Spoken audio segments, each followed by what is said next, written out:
여러분 제목 따라해 보겠습니다. 주를 위해 살면 가로치고 인생이 꼬여도 풀립니다. 여러분 아멘이시죠? 이 제목 하나 가져가셔도 여러분 다 가져가는 거예요. 뇌신경과학자 장동선 박사님의 강의에서 들었던 내용입니다.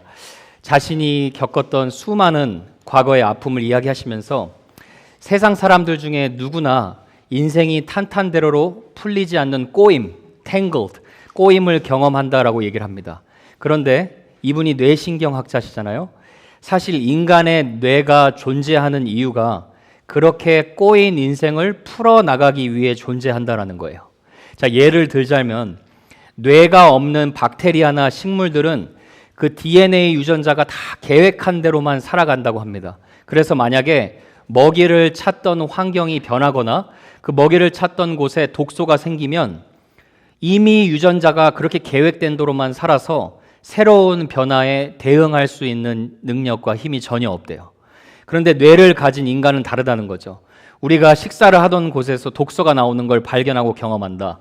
그러면 우리 뇌에 새로운 프로그램이 생겨서 이제 거기로는 절대 안 가 하고 뇌가 새로운 길과 새로운 가능성을 찾는데 계속 발전한다라는 거예요. 여러분, 저는 이 뇌가 활동하는 모습이 딱 우리의 신앙생활과 비슷하다라는 생각이 들었어요. 왜냐하면 하나님을 따라서 믿음으로 살다 보면 이상하게 인생이 꼬이는 것처럼 보이는 상황이 굉장히 많습니다.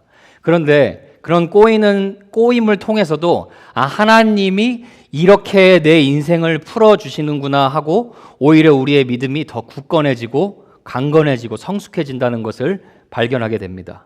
그래서 여러분, 한 혹자가 그렇게 얘기를 하더라고요. 하나님의 자녀에게는 불경기란 없습니다. Children of the living God never experience spiritual shortage.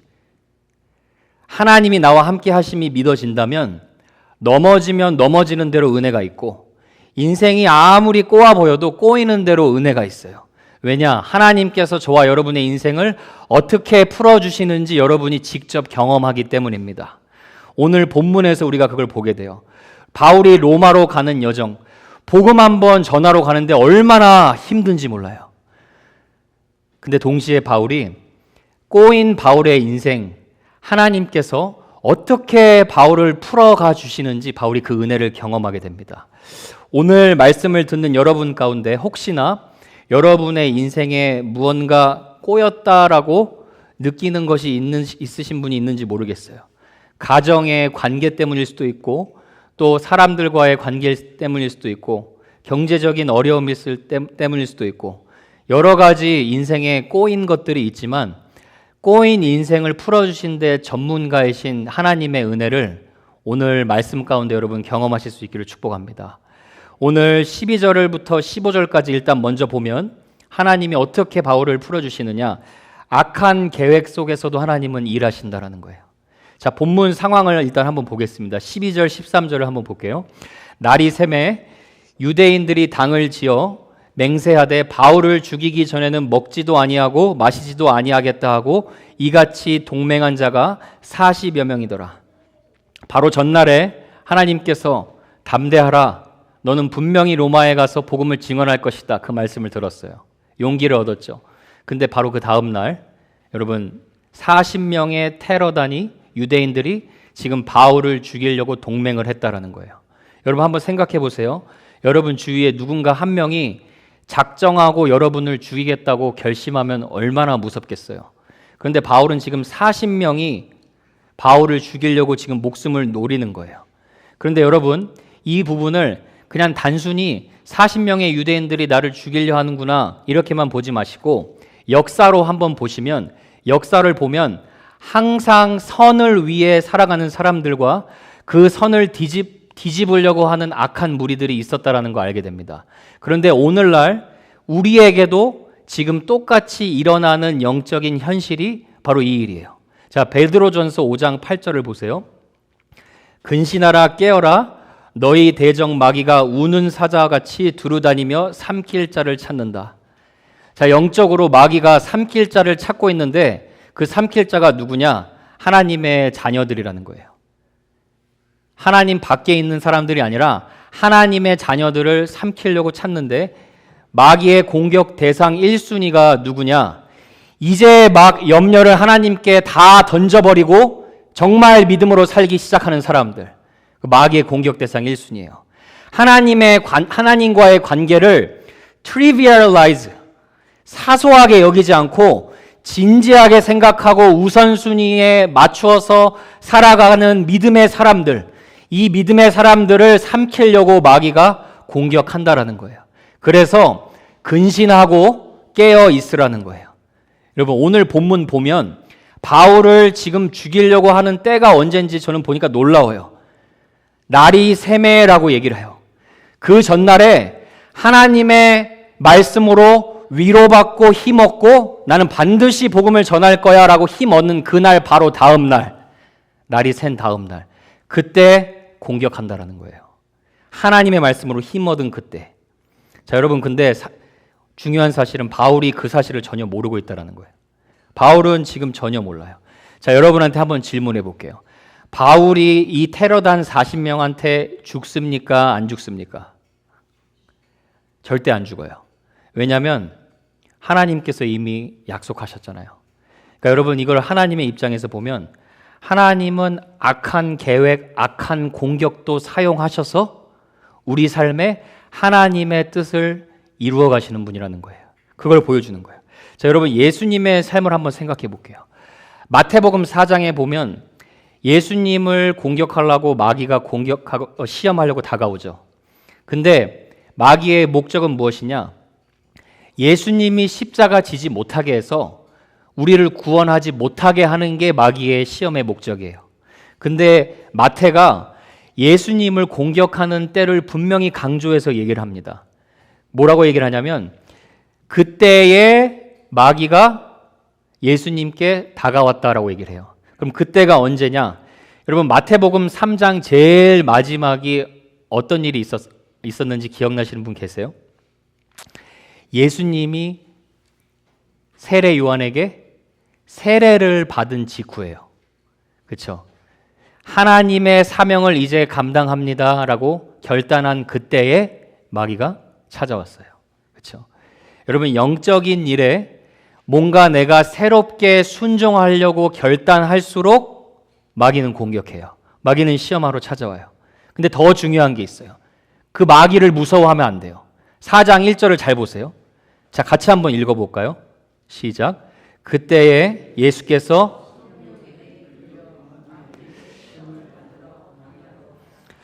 마귀가 시험을 한 건데 누구한테 이끌린 거예요? 성령님이 이끌으셨다는 거예요. 자, 여러분, 우리 삶 속에 일어나는 많은 일 중에 갑자기 실망하는 일이 일어나고 영적으로 공격받는 일이 일어나고 방해받는 일이 많이 일어나요. 때로는 우리가 그런 일이 왜 우리 삶에 일어나는지 이유도 모를 때가 많이 있습니다. 그러나 그럴 때마다 저와 여러분이 한 가지 확실하게 알아야 할 것이 있어요. 그게 뭐냐면 하나님이 악한 공격도 악한 계획도 다 허락하시고 그 악한 공격 또한 하나님의 바운더리 안에서만 활동한다는 걸 우리가 알 수 있어야 돼요. 여러분, 악한 공격이 무서우면 안 돼요. 악한 공격은요, 저와 여러분에게 오히려 저와 여러분은 하나님께 더 가깝게 하기 위해 사용되는 도구일 뿐이라는 거예요. 자, 여러분, 욥기 1장 15절, 12절 보면 이렇게 나오죠.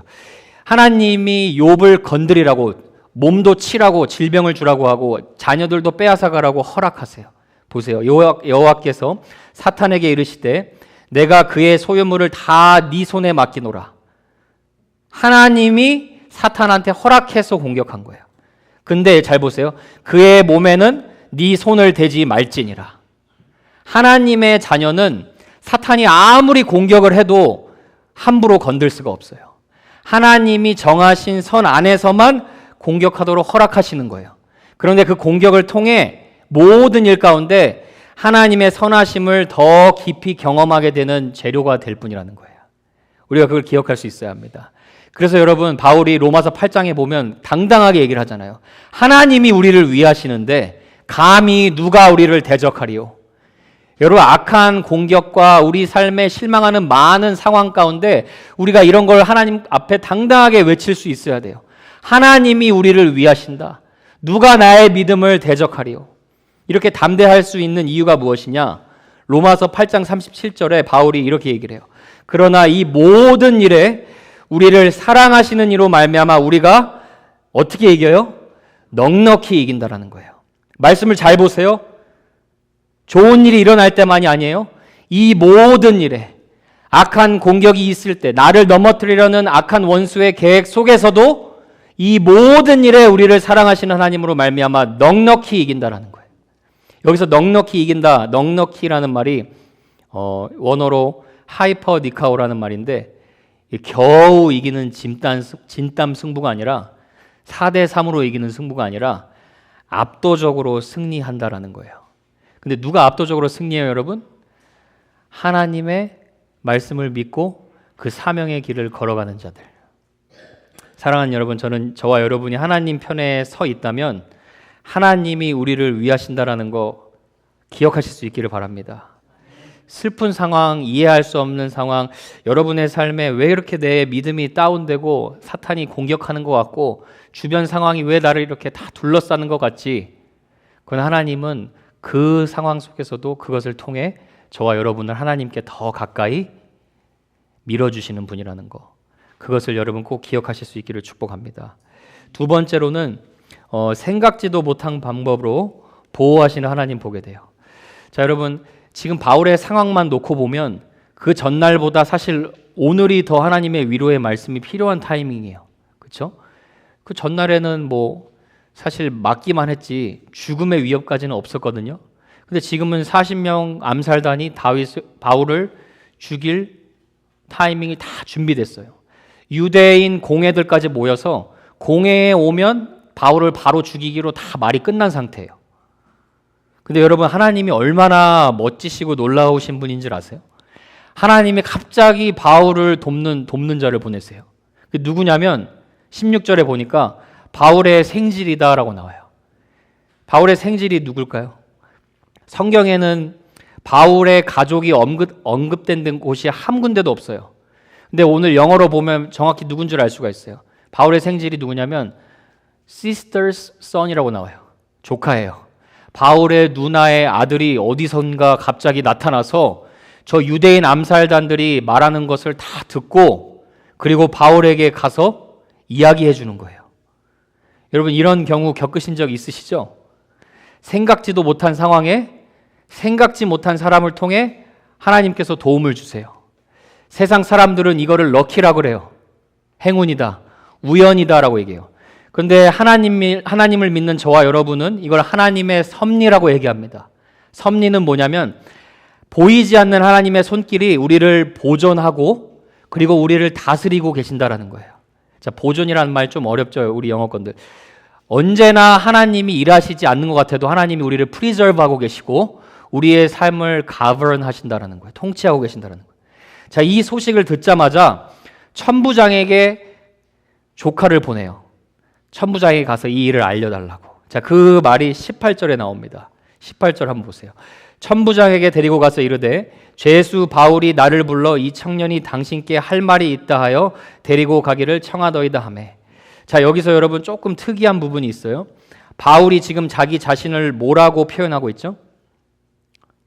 죄수라고 표현하고 있어요. 정말 지금 죄인된 신분의 입장이에요. 지금 천부장한테 뭘 부탁할 입장이 아니에요. 그런데 뻔뻔할 정도로 천부장한테 가서 이 유대인들이 나를 죽이려고 한다, 알려달라고 도와달라고 요청하는 거예요. 자, 여러분, 왜 바울이 이렇게 당당할 수 있습니까?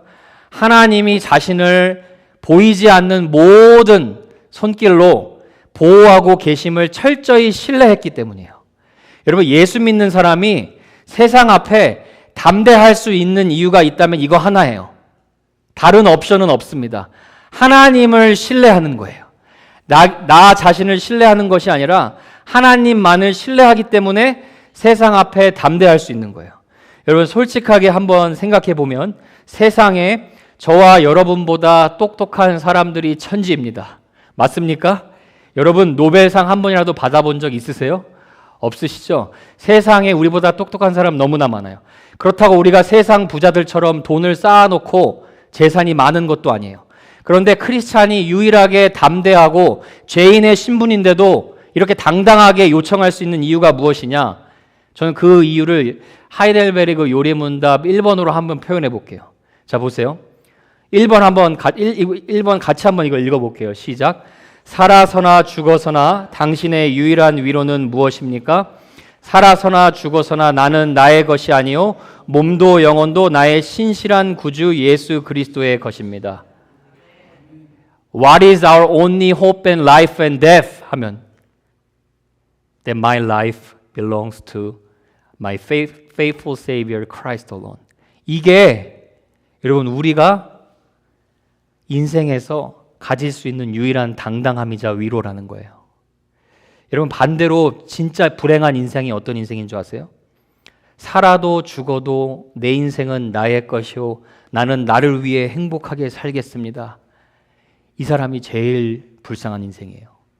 그런 사람들은 늘 불안해요. 늘 두려워요. 왜냐? 과거, 현재, 미래 변함없이 나를 붙들고 선한 길로 인도하시는 하나님을 믿지 못하기 때문이죠. 그러나 저와 여러분은 이 하나님만이 나의 인생의 위로임을 알기 때문에 당당한 거예요. 여러분 솔로몬 한번 생각해 보세요. 할 수 있는 거 다 누렸던 사람이에요. 돈도 굉장히 많았고 자기가 이룰 수 있는 것들 아주 다 이뤄서 성취욕도 있었고 그래서 honor, 명예도 있었고 게다가 여러분 예수 믿는 사람이었는데 궁이 1000명이었어요. 쾌락을 즐겼던 사람이에요. 마지막까지. 그런데 그런 삶을 산 결과가 어땠냐?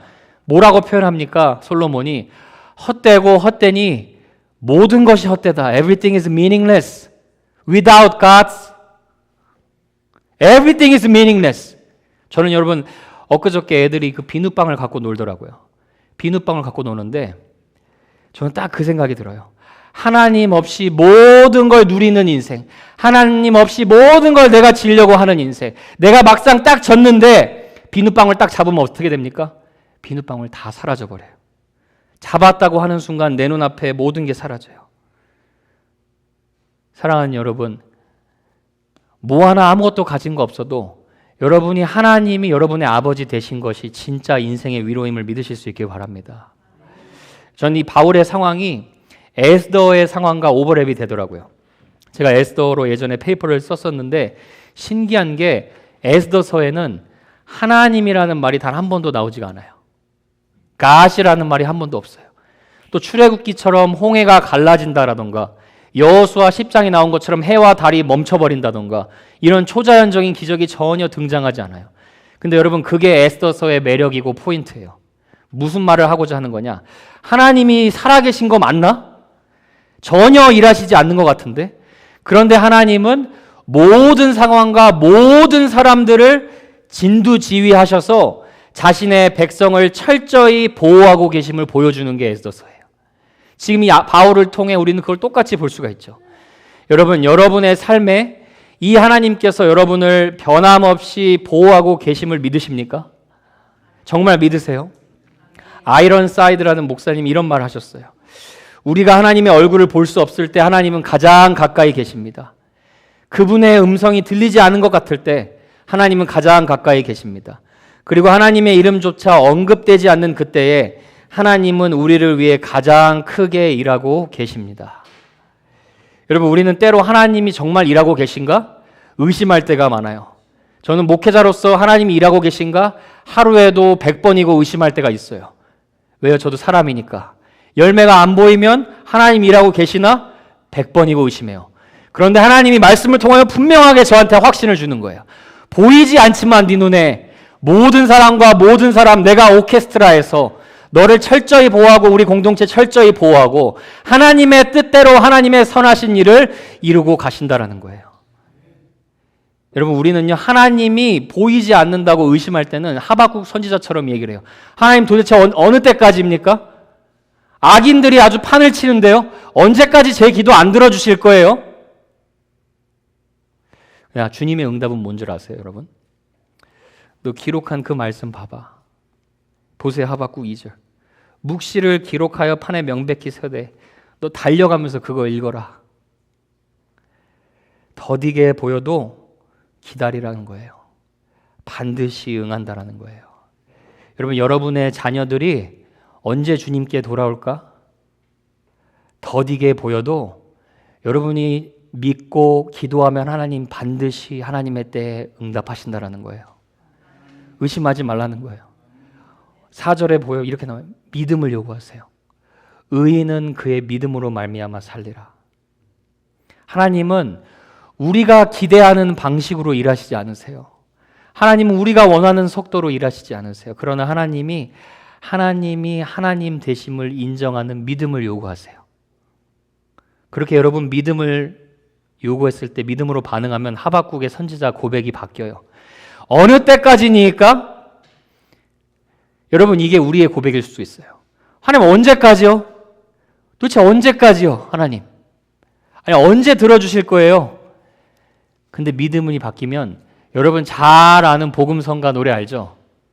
무화과 나뭇잎이 마르고 포도 열매가 없어도, 다 아시죠? 감람나무 열매 없어도, 우리 애양떼가 없어도, 외양간 송아지 없어도 난 여호와로 즐거워하리. 이 찬양이 나오는 거예요. 하나님이 믿어지면 난 구원의 하나님을 인해 기뻐하리라, 이렇게 고백할 수 있는 거예요. 사랑하는 여러분, 보이지 않지만 하나님께서 하나님의 은혜의 손길을 여러분의 삶에 거두신 적이 한 번도 없어요. 여러분 믿으세요? 앞으로도 똑같습니다. 중요한 건 우리의 믿음이에요. 하나님은 상상을 뛰어넘어 우리를 위해 보이지 않는 길을 다 예비해 놓으시고 여러분을 보호해 주시고 지금도 가장 안전하고 선한 길로 인도해 주심을 여러분 믿으실 수 있기를 축복합니다. 그래서 시편 46편 1절에 시편 기자가 이렇게 고백해요. 하나님은 우리의 피난처시오 힘이시니. 이건 누구나 아는 사실이에요. 그런데 마지막 그 말씀 보세요. 환난 중에 만날 큰 도움이시라. 환난 중에는 하나님이 더 큰 도움이시라는 걸 확실히 알려주세요. 깨닫는 은혜가 있기를 축복합니다. 마지막 세 번째는 말씀대로 이루시는 신실하신 하나님 보게 됩니다. 자, 여러분, 꼬이고 꼬인 상황을 지금 하나님이 신기하게 풀어가시는 하나님의 오케스트라 연주가 계속돼요. 자, 여러분 23절을 보세요. 23절 같이 한번 읽어볼게요. 바울이 좀 도와달라고 부탁했더니 23절 보세요. 시작. 백부장 둘을 불러 이르되 밤 제3시에 가이사랴까지 갈 보병 200명과 기병 70명과 창병 200명을 준비하라. 여러분, 이런 명령은 누구만 할 수 있어요? 천부장만 발휘할 수 있는 능력이에요. 다른 일반 사람들이 이렇게 너 가서 포병 가서 100명 구해와 절대로 못해요. 지금 하나님이 하시는 거죠. 지금 바울이 죄인의 신분인데 로마 군인 470명을 동원해서 바울을 경호해서 로마로 후송하는 거예요. 자, 여러분, 이런 경호는 여러분 아세요? 대통령도 못 받는 경호예요. 여러분 지금 아나다우시죠? 자, 여러분 이재명 대통령이 최근에 경호받았던 사진 한번 보여주세요. 지금 몇 명이나 될 것 같으세요? 뭐 차 한 10대 될까요? 경호원 한 100명 될까요? 100명도 안 될 것 같아요. 근데 여러분, 바울의 경호를 제가 한번 이미지를 구해봤어요. 한번 보세요. 보이세요? 저 가운데 탄 게 바울이에요. 여러분, 이거는요, 저와 여러분이 사비를 다 털어서 구해도 이런 못 구해요. 이런 경호는. 이건 누구의 경호예요, 여러분? 돈으로 살 수 없는 경호예요.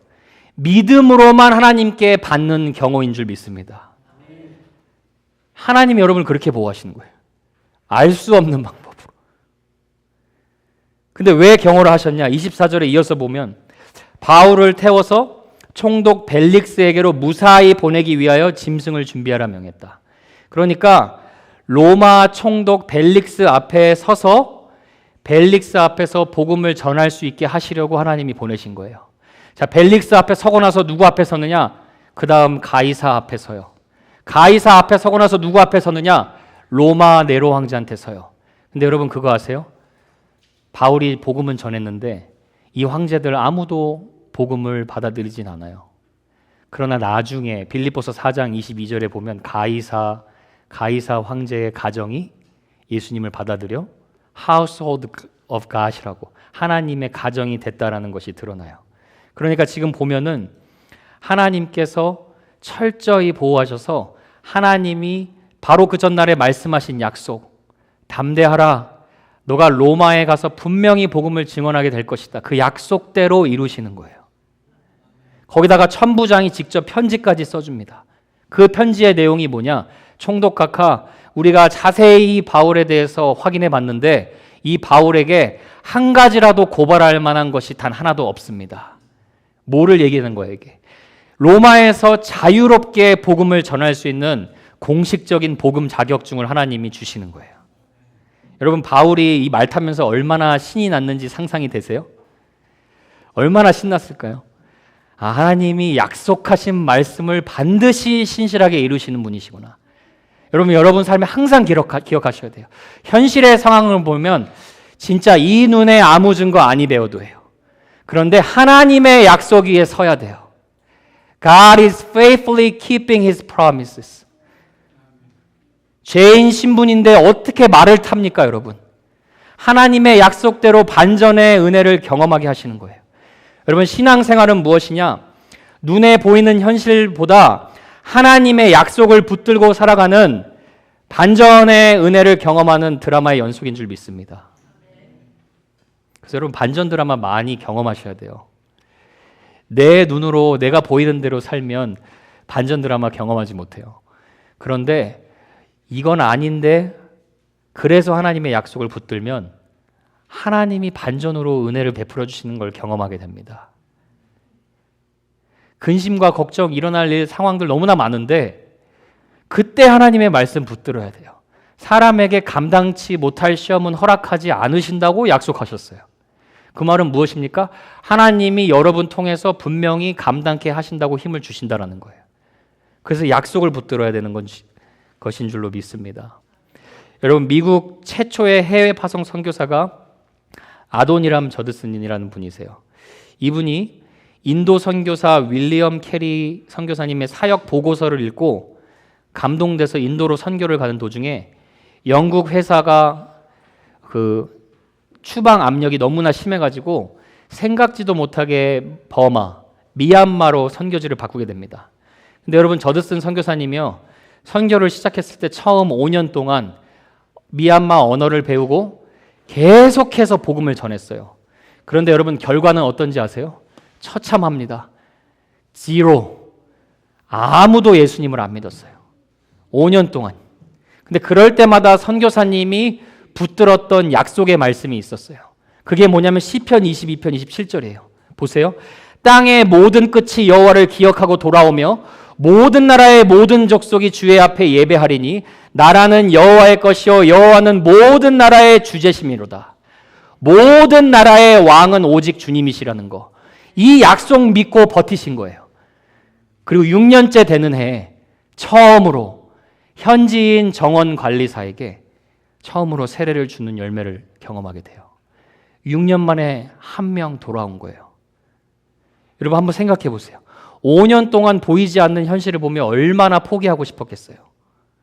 근데 그럴 때마다 하나님께서 이 선교사님이 말씀을 붙들게 하시고 맨날 이렇게 자주 외치셨대요. 우리의 미래는, 여러분 한번 따라해 보세요. 우리의 미래는 하나님의 약속만큼 밝다. 믿어지세요, 여러분? Your future is as bright as the promises of God. 하나님의 약속을 붙들고 사는 자의 미래는 밝다라는 거예요. 그리고 약속을 붙들고 산 대로 30년 사역 후에는 미얀마의 교회가 세워지고, 그리고 미얀마의 총 7,000명의 크리스찬이 주님께 돌아오는 반전의 은혜를 경험하게 됩니다. 여러분, 믿음으로 산다라는 게 그런 거예요. 당장은 뭔가 보이지 않아요. 다시 한번 여러분에게 확신을 드리고 싶습니다. 자녀들도 가족들도 친구들도 뭔가 전혀 돌아올 기미가 안 보여요. 여러분, 이 세대를 가르쳐서 팀 켈러 목사님이 뭐라고 얘기하시냐면 피리를 아무리 불어도 춤추지 않는 세대래요. 하나님의 말씀을 아무리 선포해도 영적인 것에는 무관심한 세대래요. 그러나 하나님의 약속을 믿고 하나님의 말씀을 자랑하고 선포하고 그 말씀대로 사는 사람들을 통해 하나님은 하나님의 약속을 지금도 신실하게 이루시고 계신 분임을 여러분 믿으실 수 있길 축복합니다.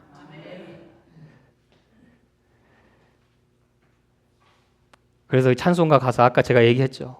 이 눈에 아무 증거 아니 배워도 믿음만을 가지고서 늘 걸으며 이 귀에 아무 소리 아니 들려도 하나님의 약속 위에 서리라. 여러분 누가 이 하나님의 약속을 붙들고 살아갈까요? 바울과 같이 믿음 좋은 선교사님만 그럴까요? 아니요. 여러분 누가 하나님의 약속 붙들고 사는 사람이냐? 여러분 이 전체 사도행전의 내용은 사도행전 1장 8절의 말씀이 어떻게 성취가 되어지는지 보여주는 거예요. 1장 8절 여러분 외우시죠? 오직 성령이 너에게 임하시면 너희가 권능을 받고 예루살렘과 온 유대와 사마리아와 땅까지 이르러 내 증인이 되리라 하시니라. 성령을 받은 모든 하나님의 자녀들이 땅끝까지 예수님의 증인이 되는 것, 그것을 어떻게 이루어 가시는지 하나님이 이 사도행전 전체를 통해 보여주시는 거예요. 그 말은 여러분 하나님이 사도 바울을 통해서만 이루시는 것이 아니라 성령을 받은 모든 여러분 한 사람 한 사람을 통해서 하나님께서 여러분을 예수님의 증인으로 세워가신다는 하나님의 약속인 줄로 믿습니다. 그래서 여러분 이 말씀이 이루어지는 게 너무나 신기해요. 왜냐면요 여러분 하나님이요 세상의 실력이 좋은 자들, 세상의 지위에 높은 자들을 딱 택하신 다음에 그 자들을 세상 지위에 높은 자들에게 가서 복음을 전하게 하지 않으세요. 제수의 신분인 바울을, 하나님만 신뢰하는 바울을 오히려 세상에 있는 것은 다 버리게 하시고 그리고 하나님만 믿게 회복하셔서 하나님의 지혜인 예수 그리스도를 담대하게 전하게 하세요. 그래서 여러분 고린도전서 1장 21절에 이런 말씀이 있어요. 하나님의 지혜에 있어서는 하나님의 지혜가 누구예요? 예수 그리스도죠. 이 세상이 자기 지혜로 하나님을 알지 못했다. 자기를 신뢰하고 살아가는 내 인생에 내가 통제권을 지고 내 인생이 내가 주인인 마냥 살아가는 사람들을 통해서 일하시지 못하고 주인이 바뀐 인생, 하나님이 그 자들을 통해서 믿는 자들을 구원하시기를 기뻐하셨다라는 거예요. 여러분 전도에 미련하다 이 말은 무슨 말이냐면 전도에 열성이 있다 이 말이 아니에요. Preaching of the word of God이라고 나와요. 무슨 말이냐면 세상이 어리석다라고 말하는 그 하나님의 말씀을 선포하는 자들, 하나님의 말씀을 신뢰하는 자들, 하나님은 그런 사람들을 통해서 이 복음의 능력을 계속해서 보여주신다라는 거예요. 여러분 저와 여러분이 그런 하나님의 사람 될 수 있기를 바랍니다. 여러분 세상을 두려워하지 마세요. 요한일서 4장 4절에도 보세요. 자녀들아 너희는 하나님께 속하였고 또 그들을 이기었나니 이는 너희 안에 계신 이가 세상에 있는 자보다 크심이라. 여러분 우리 안에 계신 예수님이 이 세상 그 누구보다 크신 분이심을 믿으실 수 있기를 축복합니다. 여러분 세상에 대통령이라고 세상에 지위 높은 자라고 비위 맞추며 살아가는 자가 아니에요. 우리는 하나님께 비위 맞추며 하나님을 존중하며 살아가는 자인 줄로 믿습니다. 그럼 하나님이 우리를 통해 일하신다라는 거예요. 자, 이 약속을 믿고 살아가는 인생은 어떠한지, 자 31절부터 35절까지 내용을 보고 우리 마치도록 할게요. 자, 바울이 벨릭스 총독 앞에 안전하게 도착합니다. 그리고 총독이 천부장을 통해 받은 그 편지의 내용을 자세히 읽어요. 그리고 바울에게 묻습니다. 34절, 35절에 나오죠. 자, 총독이 읽고 바울더러 어느 영지 사람이냐? 너 어디 출신이냐? 물어 길리기아 사람인 줄 알고 이르되 너를 고발하는 사람들이 오거든 내 말을 들으리라 하고 헤롯 궁에 그를 지키라 명하니라. 바울이 여러분 스스로 온 것이 아니라 끌려왔어요. 근데 끌려왔는데 여기가 어디냐? 헤롯 궁이에요. 관저예요. 이 헤롯 궁전 여러분 엄청나게 화려한 궁전인 거 아시죠? 근데 바울 머리카락 하나 손도 못 대게 그 궁에 가두어서 바울을 지켜주라는 거예요. 자, 여러분 오늘 본문을 통해 우리 두 가지로 결론 내릴 수 있어요. 이 바울의 이야기를 보면서 두 가지로 결론을 내릴 수 있습니다. 바울의 인생은 꼬일 대로 꼬였다. 우연하게 벗어났다. 그러나 또 갇혔다. 인간 편에서 봤으면 바울은 또 갇혔어요. 근데 하나님 편에서 봤을 때, 믿음의 시선으로 이 바울을 봤을 때 바울은 갇힌 게 아니라 특별한 하나님의 보호하심을 받는 것인 줄로 믿습니다. 여러분 하나님이 보셨을 때, 하나님의 시선으로 봤을 때 주님 따라 살다 보면, 다시 한번 말씀드릴게요, 이 말씀이 정말 살아계신 하나님의 말씀인 줄 믿고 곧이곧대로 정말 믿고 순종하며 살다 보면 여러분 세상 사람들이 손가락질할지 몰라요. 왜 손가락질하냐? 왜 그렇게 인생 답답하게 사냐? 재미없게 사냐? 어떻게 그렇게 실속 없이 사니 당신은? 효율성을 좀 따져야지. 근데 여러분 세상은 누구를 통해 변화될까요? 주님을 위해 희생하고 손해보고 주님 말씀하신 대로 의를 위하여 조금이라도 핍박을 받는 자가 복이 있다고 하셨어요. 하나님의 시선으로 보면 주님을 위해서 꼬인 인생이 진짜 풀린 인생인 줄 믿습니다. 진짜 꼬인 인생 어떤 인생이냐? 하나님의 울타리 안에서 벗어나 내 마음대로 살았던 인생. 저와 여러분 그거 다 경험했던 사람들이에요. 그러나 우리의 인생이 어떻게 풀렸느냐? 예수님을 만난 순간 풀렸어요. 그리고 예수님을 위해 살아가는 순간 우리의 인생은 아무리 꼬인 것 같아도 하나님께서 계속해서 풀어주시는 인생임을 믿습니다. 그래서 여러분 이제는 인정받으려고 사는 자가 아니라 하나님 안에 인정받은 자로 살아가시고, 순종해서 사랑받는 자가 아니라 주님을 사랑하기에 순종할 수 있는 인생 될 수 있기를 축복합니다. 여러분이 그런 복된 인생으로 쓰임받는 저와 여러분 될 수 있기를 주님의 이름으로 축원합니다. 기도하겠습니다.